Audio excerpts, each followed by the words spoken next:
উত্তরা 12 নম্বর সেক্টরের লাভলিন রেস্টুরেন্ট, বাংলা রেস্টুরেন্টের যে বিল্ডিং, 6 তলা বিল্ডিং এ আমরা 10টা 38 মিনিটে সংবাদ পাই আগুনের, এবং আমাদের একে একে 12টি ইউনিট এখানে এসে আগুন নিয়ন্ত্রণ করতে সমর্থ হই আমরা 1402 ঘটিকায়।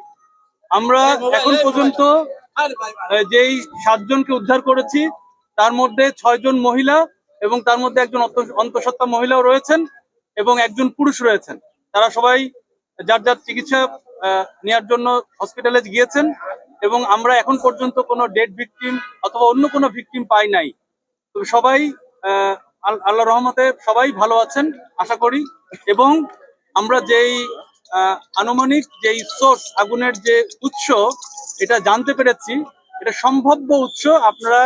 আমি একটা ভিডিও পেয়েছি, ওখান থেকে যেটা বোঝা যাচ্ছে যে এটা রেস্টুরেন্টের যে সিলিন্ডারের